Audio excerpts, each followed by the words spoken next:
Hello दोस्तों, नमस्ते, जय माता दी। अपने चैनल सोना मोदी लोकगीत में हाजिर है। दोनों पे आप लोग का स्वागत करती हूँ। छोटा सा बहुत ही प्यारा कहारवा चुटकुला नाच गीत लेके आई हूँ। आप लोग सुनिएगा, पुलास करिएगा, कमेंट बॉक्स में बताइएगा कि कैसा लगा हमारा गीत। चलिए मैं सुनाती हूँ, आप लोग सुनेंगे।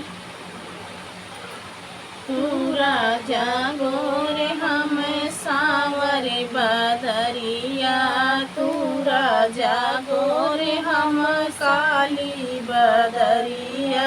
चला चली राजा वही हो फुलवरिया, चला चली राजा वही हो फुलवरिया। तू तोड़ा फुलवा हम भर डेलरिया, तू तोड़ा फुलवा हम भर डेलरिया। तू राजा गोर हम काली बदरिया, तू राजा गोर हम काली बदरिया। तू राजा गोर हम काली बदरिया। चला चली राजा वही कुआना जगतिया, चला चली राजा वही कुआना जगतिया। हम बर बई गैला तू खींचा सरिया, हम बर बई गैला तू खींचा सरिया। तू राजा गोर हम काली बदरिया, तू राजा गोर हम काली बदरिया। तू राजा गोर हम काली बदरिया। चला चली राजा वही मालिया, चला चली राजा हो माला दो माला।